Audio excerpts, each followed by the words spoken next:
And good afternoon. This is the meeting of the Senate Government Operations Committee for Friday, January 24th. Yes, you can hit that, Larry. Thank you. Realize, if you look at the committee, that a week from today, we will be in the month of February. Frightening. It's just frightening. It's just whizzed by. So this is the end of our third week in the session, and we're happy today to welcome in the folks from Center for Media and Democracy, Lauren Glenn Davidian. Thank you. Well done. And we have, well, I guess about an hour, if you like to take that long, or anywhere under that. Okay. So welcome. Thank you so much. Sure. Shall we go around and just introduce ourselves? I think you probably know I think I know everyone. everybody. Do you know Larry Hart? We met. We're practically related. Senator Larry Hart, Orange County. Allison Clarkson, Windsor District. Brian Collmore, the Rutland District. From the Upstate Chittenden Central District. Jillian, I'm the committee assistant. And Senator Beverly White from also the Windsor County District. Thank you so much. Lauren Glenn Davidian. I'm the Public Policy Director for CCTV Center for Media and Democracy. And today I'm representing Vermont Access Network. We are part of a network of 24 community media centers that provide a variety of services that I'm going to just highlight for you. And I'm here today to ask you to support our request under the Secretary of State's budget for $1.35 million for FY26, and ideally include us in your budget memo to Senate appropriations. So I'll go through the story. We were last year included at $1 million in the base budget. Prior to this year, we have been receiving one-time funding, but we were built into the base budget last year, which was very generous of the legislature. Thank you. And we were tasked with meeting with the Secretary of State to map out the future and what the needs were given the decline in cable television revenue. And so I will lay that out for you. We have a 3-year plan with the Secretary of State, and this year we would go to 1.35 million by way of reaching 2 million in FY28. Vermont Access Network, as I mentioned, is a nonprofit membership organization. I have been working in the field of community media, also known as PEG access, public educational and government access, since 1984 when I started CCTV. And since then, we've built up this network of 24 centers.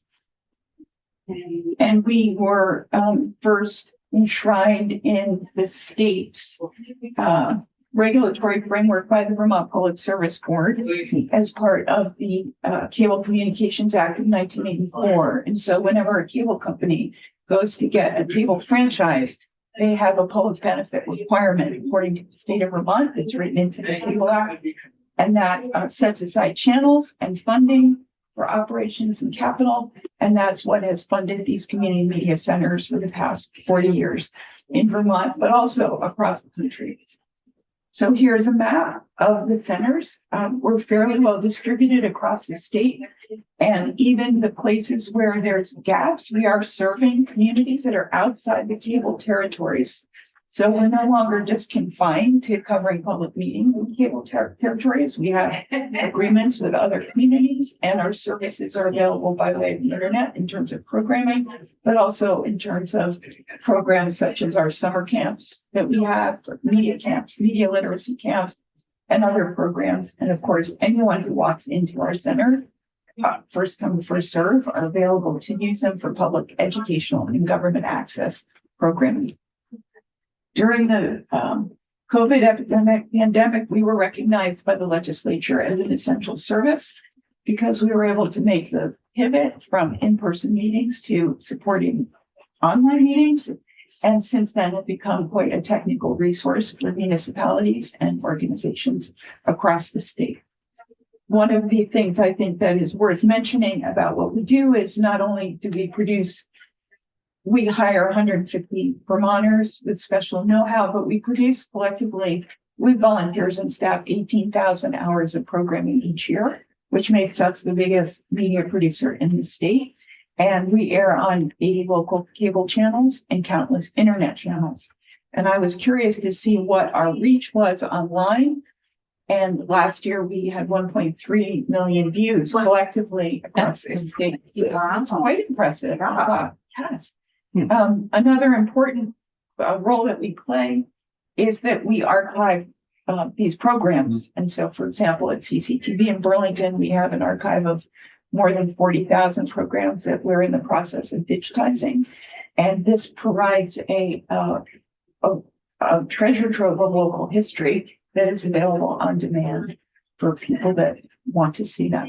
Senator Clarkson. Remind me of the date you started CCTV. 84. 84, so it was with the okay. Yeah, Wow, that is, impressive. that's an impressive, yeah. Yeah, it's quite amazing. And we've done quite, in the case of our community media center, we've received funding from the National Endowment for the Humanities for archival preservation and some other funding sources. And so it's a big project for us. It's pretty exciting. And other centers are following suit. And then we're working collectively to identify programs of interest to preserve.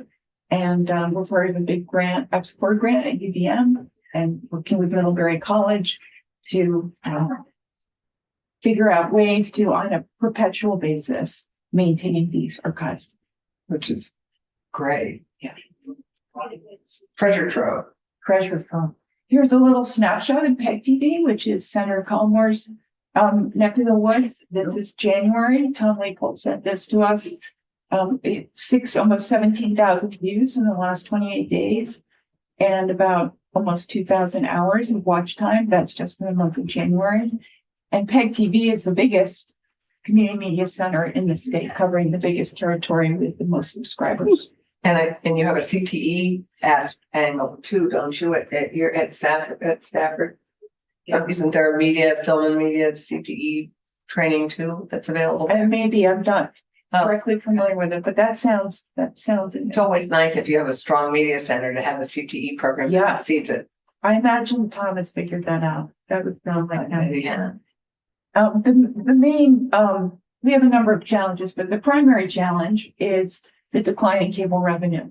So there is, as we mentioned in the 1984 Act, there are public benefits required of cable operators by virtue of the fact that they string cable that run in the public rights of way. Today, despite the fact that those same cable operators are also internet providers using the same cables in the same public rights of way, there is no corollary public benefit for internet providers. And that's largely in part because of Congress's desire to let broadband flower 1,000 flowers and not be hampered by regulation. But there is, as a result of people replacing their cable service with internet service, a decline in revenue and public benefit. Last year, we spent some time advocating for another revenue source, an alternative revenue source, because the telecommunications tax structure in Vermont and across the country is in need of modernization. And so we had received funding in 2020 to do a study, came up with several recommendations, and one of those recommendations was a pole attachment fee.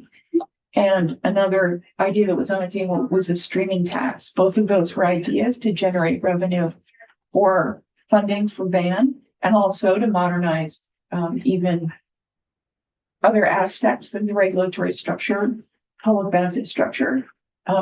We were included in the budget without a revenue source this year, which we're grateful for. We do think that ultimately there will need to be a revisiting of this modernization of the tax structure.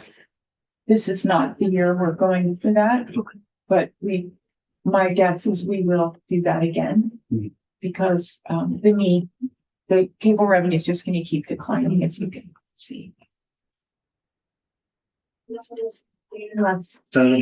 So my hunch is that a lot of people that maybe historically paid for cable are now paying for streaming services. Is that a logical shift to some of that revenue going towards?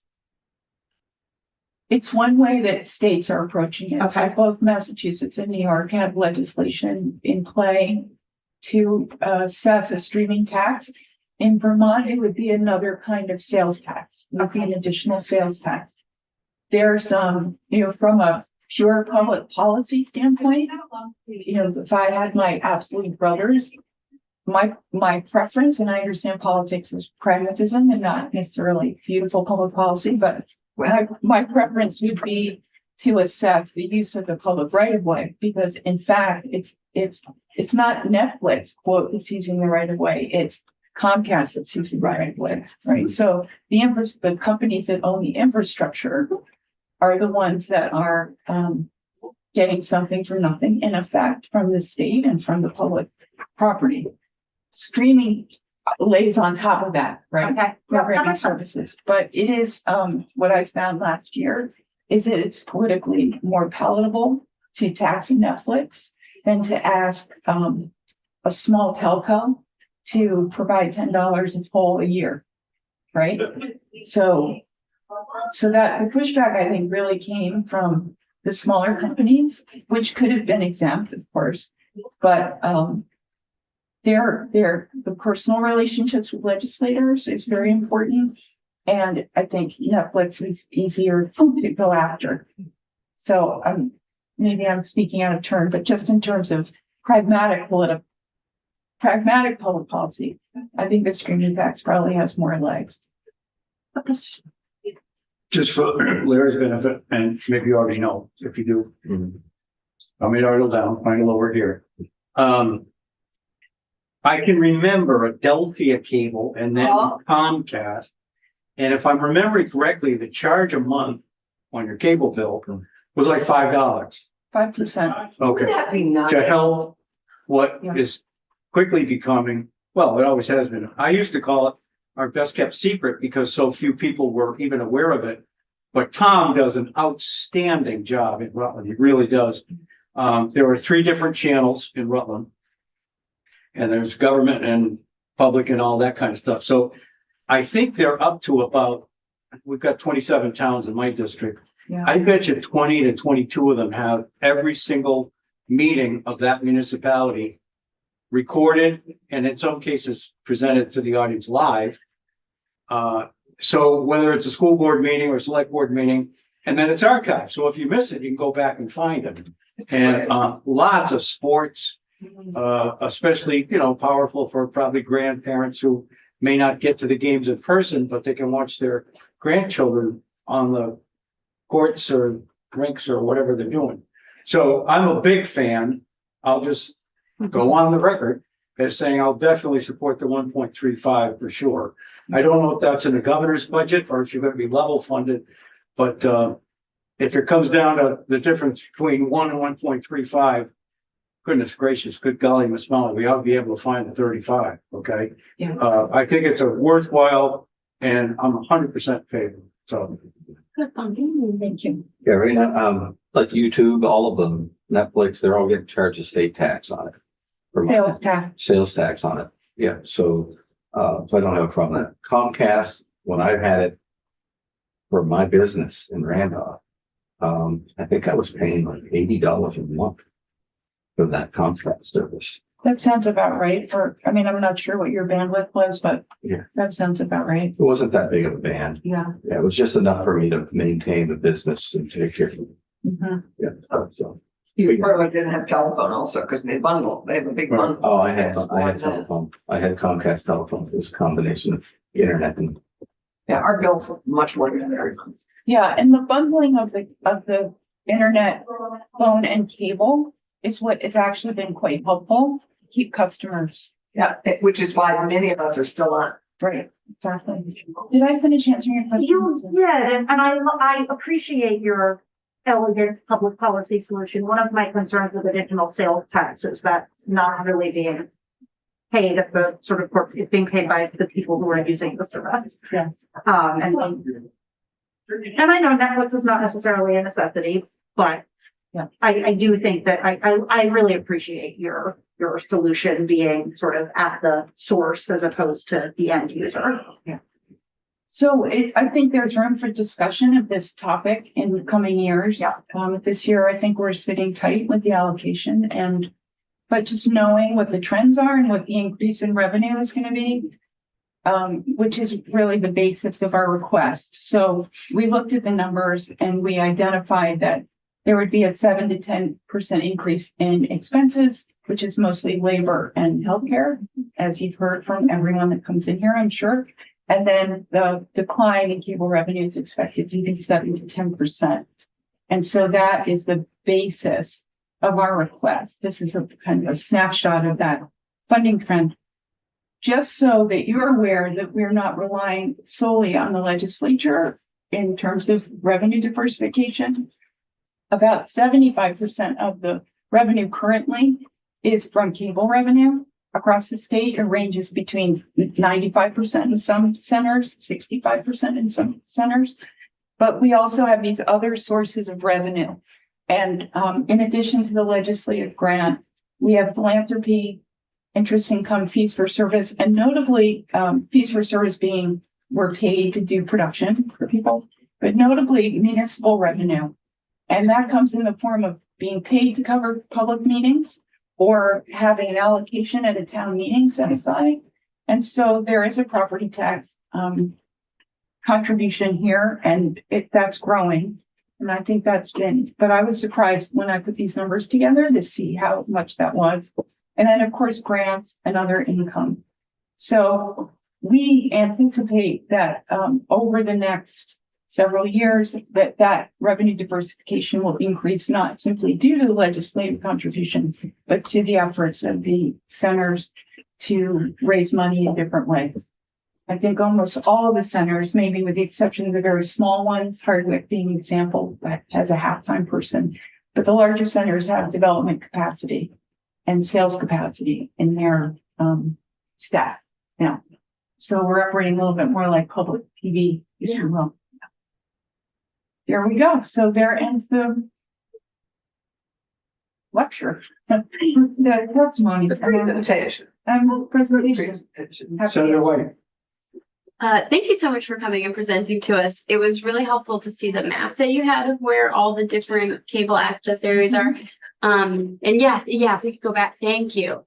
As you might pick up, our area has 5 that are within our district. I think we probably have the most of any. I'd say probably the Windsor County District, Senate District, has the most media centers of any district in the state. And while they're all phenomenal, I have been greatly impressed with our areas in the last few years, particularly JAM has shown that they can be a space for queer youth. They have an after school program, and they're doing short videos. They're doing long form videos. They have a podcast studio. I mean, Summer camp. they've got summer camps. I mean, they are just so innovative and have filled this space in our community that was completely devoid of culture, and they've just made it that they're a community hub. So I just want to lift that up, that it's not just the videos that you produce, it's the community that you've created around this, and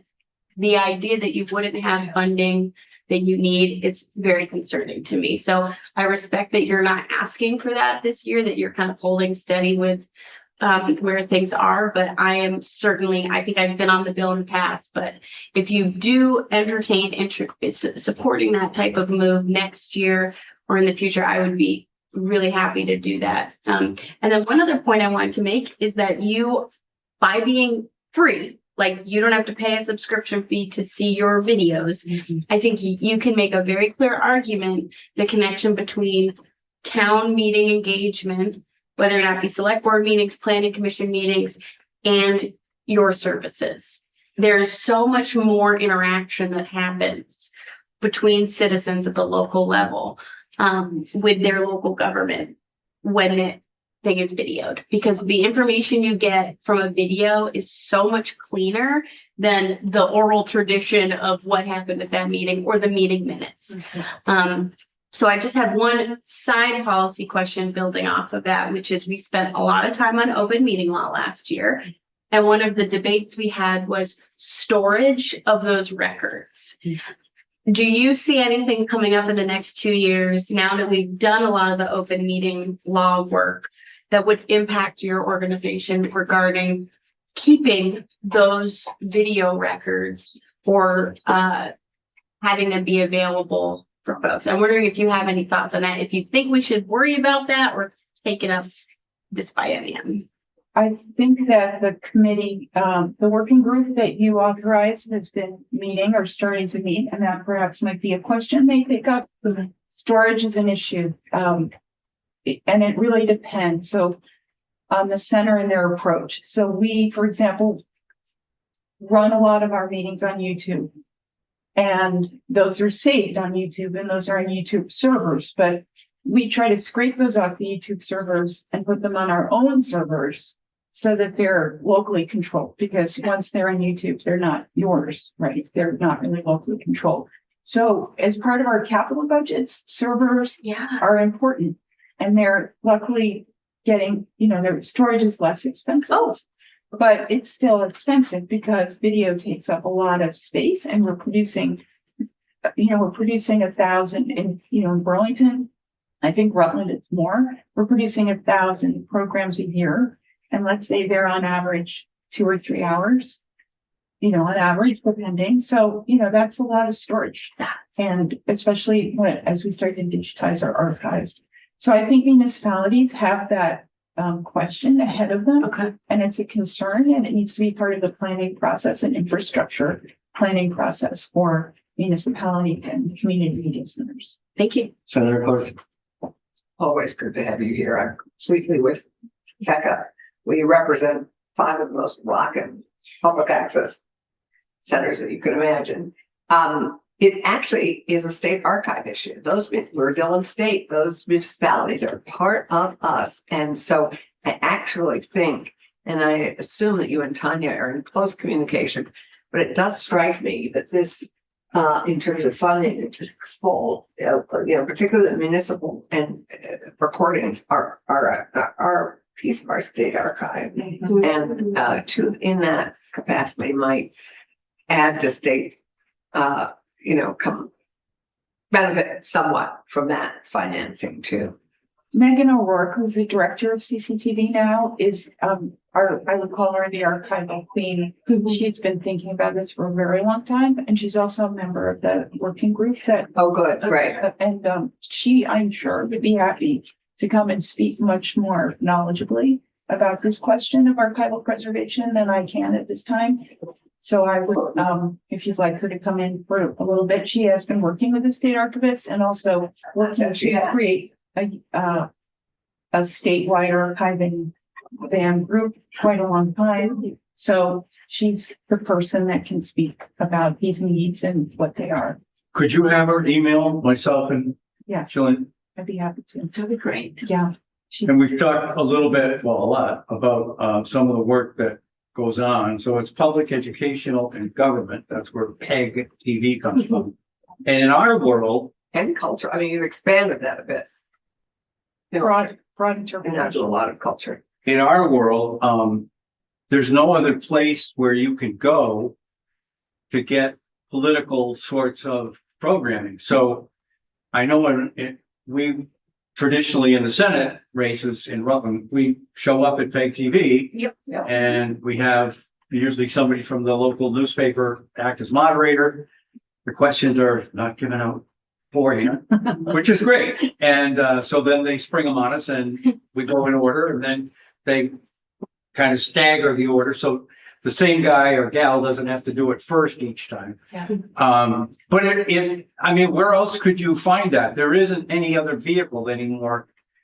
At one point, and I have a long career in radio, at one point, we used to do that kind of stuff on radio. We don't do it anymore. We're more concerned with playing 28 songs in a row and so it's not the same landscape that it was at one time, but PEG TV is still doing it. And I assume that people watch it and make decisions about who they're going to vote for based on the responses they get. And I'm sure on a more local level, we have a race for the Board of Aldermen in Rutland coming up in March, our meeting. Yeah. And there'll be contested races there in the same kind of situation. So I think it's, again, critically important. I've already told you how I feel. So we're going to send that letter, as far as I'm concerned, to our neighbors in the other room and support the request. But you're not in the BAA. You're not. No, So, I mean, we have time. we've got a little time. Yes. You But the know, early bird sometimes. Gets to work. just a small point on the radio, when I started to do this work, radio news was really where it was happening Yeah. in terms of election coverage. Yeah. I remember listening to Andy Potter and writing the numbers down. And that was a prototype for us and our election coverage. We're starting our forums tonight in Burlington, and they'll run throughout the entire month of February. And then we have Over the council. well, Burlington, South Burlington, Essex, Williston, Winooski, all those communities, because like yours, we cover a bunch. And then we have the big election night program. Yeah. And typically in November, we call this state senate races because no one's covering them No. really. And this time of year, we cover the municipal races and the ballot questions. So it's the high point, sort of the high holidays for us. I just got under the Secretary of State's office, and that's how I knew that I won. Right. Because every town was coming in. Yeah. But they don't have the ability to interview the candidates. Right. No, Even the night of the election. Yeah. All six of us, and there were 6 running. I got the interview the next day from Digger. Yeah, we went right on TV, and even as they're calling the race, so some people were pretty happy to be interviewed, some others weren't. My community didn't have that over where we had. Yeah, Yeah. well, Well, this is. For Thompson, they're in the middle of nowhere. Oh, yeah, you don't use Yeah. CBTV? What's that? You don't use, that's a, Barry. CBTV is the Barry. I think Barry is what's closest to you.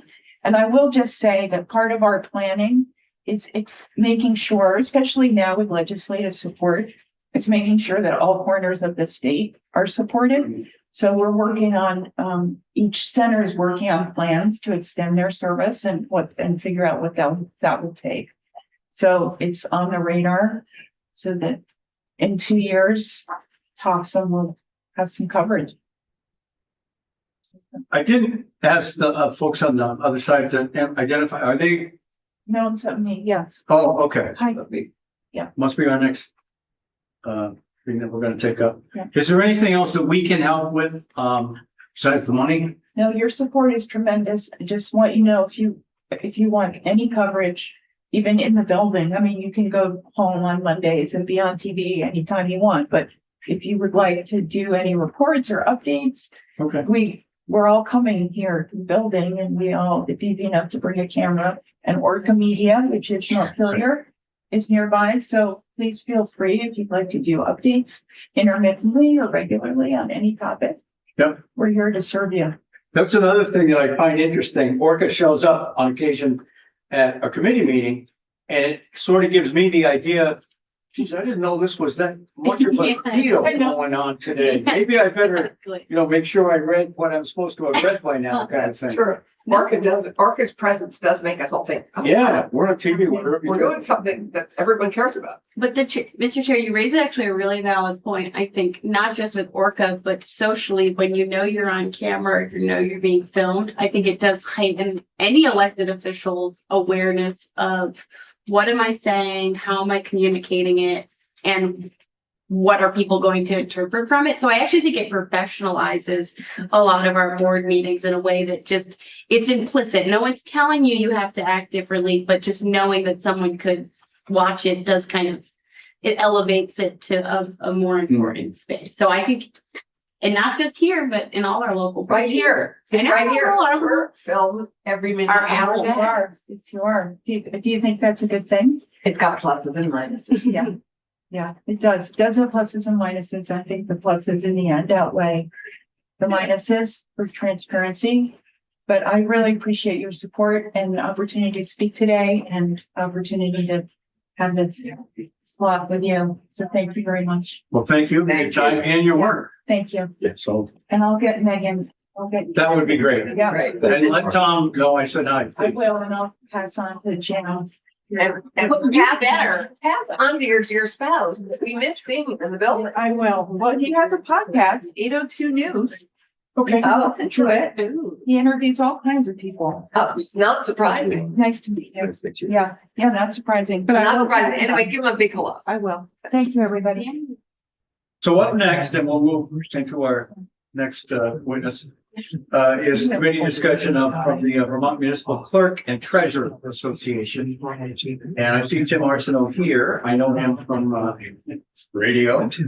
Once upon a time. And Chelsea on the way. she should be. Okay. So yeah, please join us at the table. We'll take a break in about a half an hour. And then we're going to hear again from Mark Hughes. I don't think you were in the room when I mentioned that, Allison, earlier, but Mark Hughes had asked whether he could come in for do a quick meet and greet with the committee, and I told him 3:15 would work.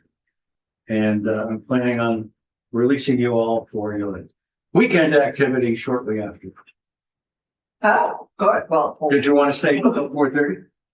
I just want to text the mother of the page we're taking home, aren't we, Becca? Oh. We're Oh, taking, I have arrived. you have a ride with me? No, I'm good. Dylan's coming. Okay, well, No. I'm thinking 3:30-ish. Great. Oh, that's terrific. Okay. It's Peter the whole time. We may not be able to take advantage of that the rest of the session, but. No. So, Tim Arsenault, how are you? Well, good to see you again, Senator Collmore. You and I have something in common the committee may not know about. Well, please share. We are both members of the Vermont Association of Broadcasters Hall of Fame. I have a long career of radio in Wyndham County in Brattleboro. Yeah. And during that time, I've been a community TV volunteer, but I'm a Vernon native. And in 2016, I was either smart enough or dumb enough to run for town clerk, and I won. But I'm still doing radio part-time, and the association has named me their co-chair of the legislative committee, so that's why I'm here today. And I am real pleased to be able to talk to all of you. Do you know everyone at the table? Oh, let's see here. Senator Hart, I don't think I've met before. Senator Clarkson, I've ran into you before. Senator White, I believe I believe we've we have met. met. Yeah. And Senator Mahosky, I think we have met as well, because I did testify. You've been in via this Zoom committee a bit. times. Yeah. Your very pleasant voice is what I remember. You have such a soft voice. Well, thank you. I try to use my radio voice, and And have you met Jillian?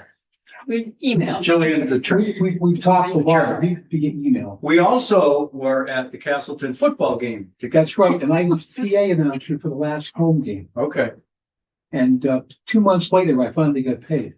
Oh. That's all right. I did a game for him. I still haven't got paid, so. Oh, I shouldn't have probably said that. You just That's made the okay. point, and here I am It's called shaming. tripping over my phone. But all of us in a small state do a number of things, and I have been blessed to be a part of it and see the community that raised me wants me to be one of their elders. So Yeah. that's as much as I can hope for in this life. And I am retiring, by the way, in March. Oh, you're not running again? My wife says, "You're 68. I want you to travel while we still can." And as somebody who's been married for 35 years, only 2 words came out of my mouth: "Yes, dear." That's a very good answer. Well, I've learned to make that answer. But We all learned to make that. I'm still editing a community newsletter in Vernon. I'm still part-timing for radio and whatever else that can make a buck. Okay.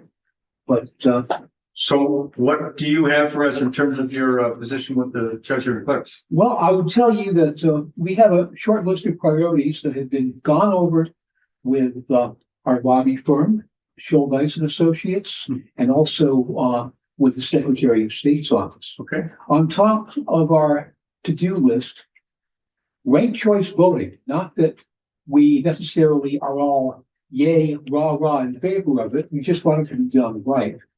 In fact, the date that's been talked about has been the 2028 presidential primary. And Somebody there to, you're fine. Jim. Okay. Sorry, Tim, have you sent this text? I did send John, a copy. Yes, Great. yes. In fact, I saw radio people who learned how to do email. But ranked choice voting we're asking that any move in that direction be accompanied by a long ramp up in both community education and clerk and election worker education. Because in the last 4 years, I've been barked at a number of times over whether ballots should be sent to voters, including being called a Nazi, which I can assure you I'm not. But I would say that there's a good deal of voter angst over change, as nobody likes change. Sometimes it has to happen because of circumstance, but we need to understand the reluctance of some to change and work with them to make sure that they know what's going on. And that leads me to my next concern. Can we have some greater consistency in our election process? Do we send ballots this election? Do we not send ballots next election? Do we say which party we want for a presidential primary, but really don't care for a state primary? Voters are confused, and that confusion leads to both anger and distrust of the process. We need to find a way to bring the rest of the state along with us. And sometimes that even includes my own election workers, because they are just kind of standing there confused, and they are one of some of the angst as well. Senator Yasi.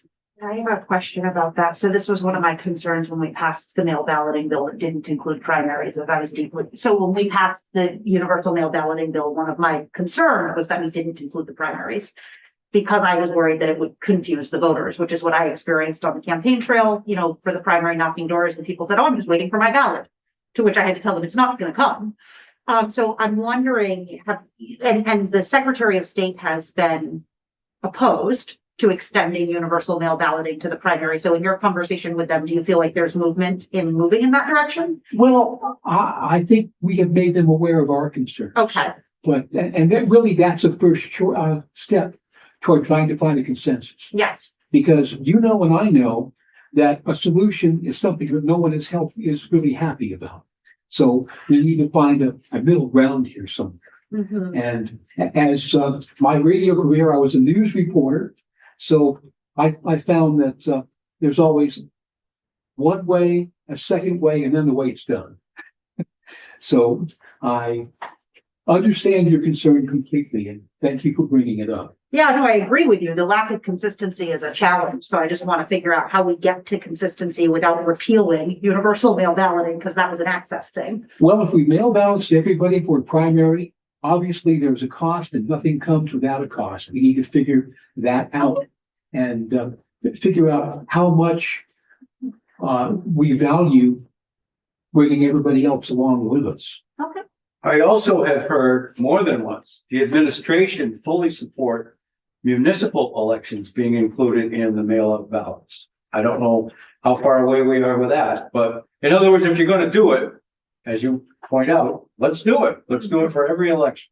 It's just I think the cost has been There's a cost to everything, and oh, this is true. and we just need to figure out what the line is, what is more important, how much we value one Mhm. over the other, and find a good plan.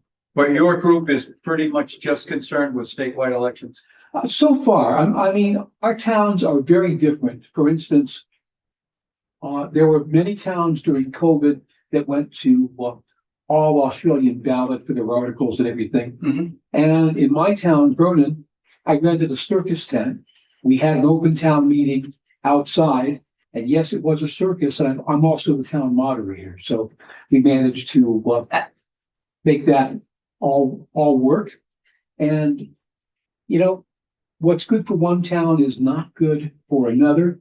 And we need to realize that in our rush to make things better, that there's a lot of individuality out there in Vermont, and we need to respect it. That's where a lot of the great ideas have come from. Mhm. Okay. And I think, and certainly correct me if I'm wrong, because I know both of you worked on the mail balloting bill, as well as in the House, but I believe that bill included an allowance for municipalities to do it, but not a requirement. That's correct. Okay, So it's it's permissive. permissive. My other big area of concern is something that the legislature passed and started, but in my opinion, didn't finish the job. When you passed the legislation mandating a division of animal welfare, we failed to Try realize mandating. the division of animal welfare is part of. Yeah, that one. Department of Public Safety. Correct. So what I would tell you is that Vermont is one of the few states around that I deal with Massachusetts and New Hampshire every day that do not mandate that veterinarians send copies of rabies certificates to clerks. Now, I realize that there's a lot of confusion in Vermont again between home address and mailing address, but there's a solution that would be the Vermont way, a centralized database. So not only would town clerks have access to it, but animal control officers would have access to it. For instance, the Whitney County Sheriff's Office is doing animal control in my town and in 7 others. And trying to find out who owns what dog and where, sometimes it's not as easy as a call to the clerk's office. I have a question for you, and maybe you know, I have a question, maybe you know. I'm sorry, I just have a. No, you have that's a okay, big dog. I can certainly speak louder, I'm pretty good at it. Thank you. 50 years of Led Zeppelin in my headphones have done that. Understood. So I know when I register my dog with the town, I have to provide the rabies certificate. Is that not true across the state? Well, some we do need under state law to have the rabies certificate.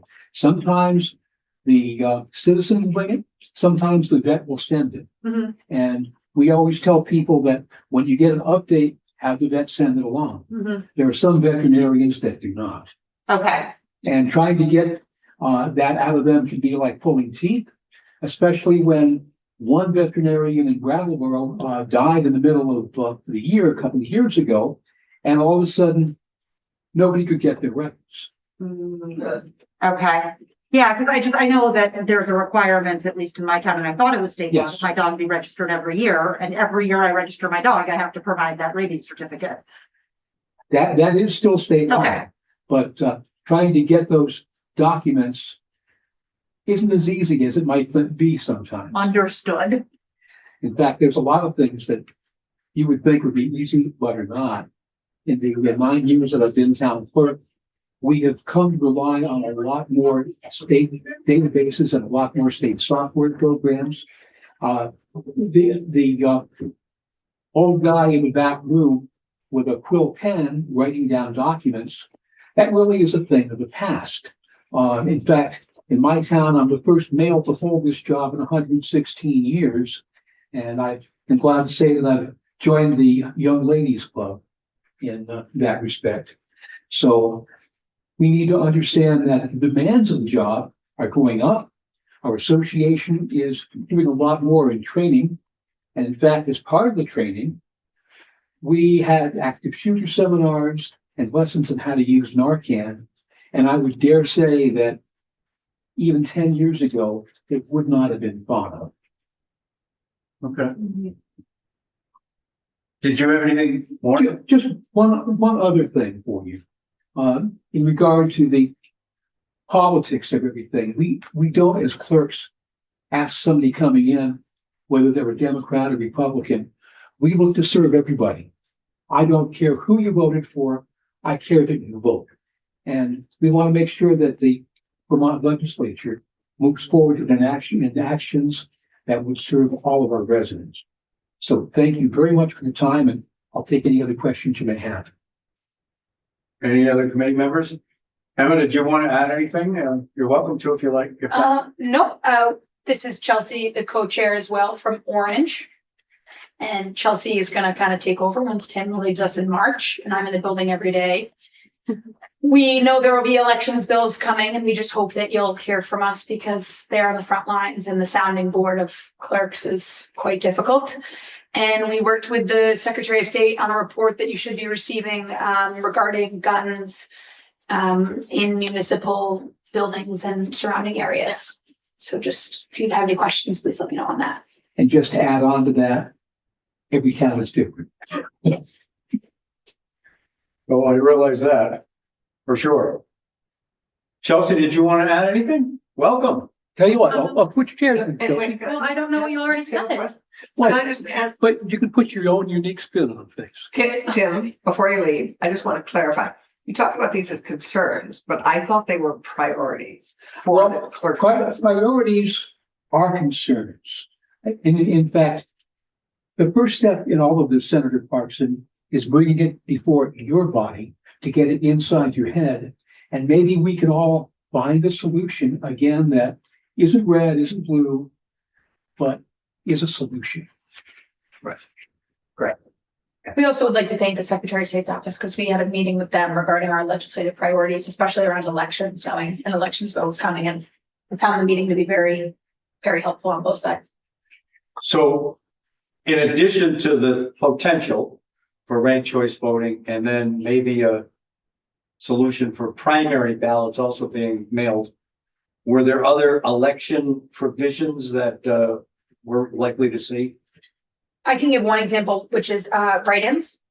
Okay, There, which we've worked on in the past, right. and I think I thought we've there- gotten close to a solution, but some of our towns, as you know, are still hand count, and there can be some, some people write in cartoon characters or something, and those all have to be counted, and it just seems, with all due respect, to be a little bit of the clerk's waste of time. So there's discussion about filing X amount of days in advance if you're a serious candidate running as a write-in. So we're open to negotiations around it, but it would really take some onerous out of the counting of ballots. am I not remembering correctly? I thought we already did do something in that regard. It just one of those things that kind of, we couldn't come to a consensus on. I think it was just. Did we pass it? I feel like the Senate passed I it. thought so, but I Let's just couldn't blame it on remember. the House. Yeah. Specifically for write-ins, that they had to recognize that there's a date by which, Right. Yeah, I'll triple check, but, I thought, yeah, anyway, I also thought we'd done it. Maybe not. and there's another thing that we talked about regarding, like nicknames Yes. Yeah. of a write-in, and like maybe Brian Collmore Senior, do they need the senior? Does that count as Brian Collmore? Things of that. Yeah. That get a little, I think, are unclear in statute. Of course, when he was younger, would BC. Correct. Well, that's true. Correct. The issue that I've always had with putting a date or a fee number in the statute is as time goes by, it becomes a little bit more and more obsolete, and then you got to go back in and change it. So I don't know what the right solution, I know what the issue is. I understand that. And I agree that there's a lot of town clerks that must have something better to do than Mickey Mouse. Yeah, and there are different situations, where people who have run have passed away. And so it's a last minute write-in. Oh, yeah, Yeah, that's We my. just concern. had it in a Senate race, unfortunately, with Senator Sears, but just another example of, it's not an easy fix. And I Yeah. think that's the issue we've had in the past. Yeah, no, that's my concern is, I think we had another instance when I was in the House in Winooski where it came out really close to the election that the candidate that was running didn't actually live in Winooski. So there was a write-in candidate. So I think that there is legitimate reasons why the date concerns me, but I wonder if there's a way of, and I think we do it in like validated things in the Senate, like for example, a vote for pro tem, you must write in a senator for it to be counted. If you write in a cartoon character, it's not counted as a vote. Like it must be a real person Yeah. or it's not. That would help. counted. Like that maybe would be. Yeah, but then they have to check if they're a real person or not. yeah, I don't Well, I see, didn't feel like Mickey Mouse. I mean, Donald Duck, we know is not a real person, although his voice, but if someone wrote in Mick Jagger, I mean, how do you know that? he's a real person. Well, I know, but I don't think that would be a Right, maybe there's a legitimate. fight to Not not. a president affirmative. Correct. Sorry, Mick. So, we're obviously willing to work with the Secretary of State's office and Okay. make them happy. It's all we're done. Write-ins need more work. Chelsea, did you have anything you wanted to add? I think that Tim already covered everything that we were Well, thinking. I'm just very pleased that Chelsea is taking over. She's proven very capable and certainly even in the area of weapons in town offices, Chelsea has her own mind. And she and I don't agree, and that's fine. There's also the language that's coming over from the House that we worked on regarding the Australian ballot split elections. Yep. And we worked with the Secretary of State on that, but we're happy to come in and let you know on the record about when you guys are. That would be a great idea. We would like to move it quickly because town meeting is coming up. In our recently concluded joint meeting, and I think you were in for part of that, Yes, sir. I suggested that the House move it, because it's on the floor on Tuesday for second reading, and they can suspend rules and bring it up for third reading and get it done and over to us early enough next week that we could repeat that procedure and get it out of the building by Thursday or Friday next That week. was a very helpful suggestion. Mm-hmm. Well, thank you. And Mr. Chairman, that would also speak to clearing up voter and community confusion. So thank you. Well, I know we wanted to get it done before town meeting, and the earlier we can do it, the more likely that there could be some public education about that. And as I understand it, it doesn't mandate anything. It just allows a municipality to do, and each office can be done separately or differently. It doesn't say all of it has to be done by Australia ballot or all of it has to be done by voice vote. Okay. So, yeah, but that would still be helpful. Yeah. And so if they get it up Tuesday, well, it'll either We be can have Wednesday it or like Thursday. Wednesday or Thursday. And I think our plan was to go over the bill Wednesday so that when it's in our possession Thursday, we can sort it Okay. out. So if you're available to come in Wednesday next to talk about that, we can have Jillian add that to our agenda for next week. Chocolate covered espresso. You sure, Chelsea? Oh my God. Are you sure? Did you talk about the weapons and town offices? I did not. So they'll receive that report. Oh, they haven't gotten it yet? Okay. No, it's coming. She was just. I won't finishing it bother up. you with things you haven't gotten yet. I also suspect that the actual issue will be taken up in the judiciary. Yeah, it's not gonna take The it. government Yeah. operations. Okay, a report was due. Yes, so you'll, I think, be correct, even judiciary will get it. But I'm also in judiciary, so I can, She's our secret. Acid word. but we discussed it in judiciary last Go year. back Yes. to the write-in situation. Yep. You know, even though I got a majority of the votes in my town and everything else for the Senate, I still had 5 votes for governor as a write-in and 5 votes for president as a write-in. Impressive. When I found that out, I'm like, no way do I want either one of those positions. I'll stick with the Senate. Well, the first time I ran for town moderator, I think it was 1998. As I got as many votes for Tim Arsenault as my on-air pseudonym, Tim Johnson, got. So voter intent. Well, with a last name like Vyhovsky, you want voter intent to matter, because sometimes I've seen my name written in and I'm like, that's not how you spell my name. Yeah, like a few more Y's in there. What And do you have? that's why I used How many? on-air alias, because nobody could pronounce Arsenault. I'll be there. Is it? Are you still working with John Clark? John retired. I see him at the Elks Club a lot, Okay.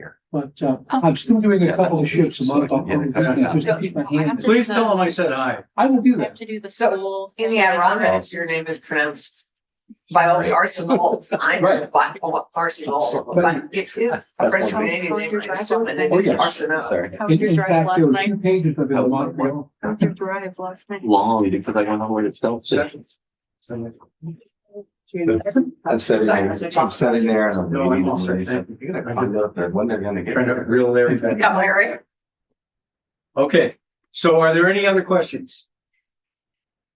No, we just hope that you can find the answers that a majority of us will accept. Okay, Chelsea, lovely to see you again. I think you were in last year. Were you in last year? No, No, no, this is your first time in our committee. it is. Do you know who we are? I know who some of you are. let's go around the room. She knows me. We're on the same panel. Pam. Larry is my senator. Orange County GOP.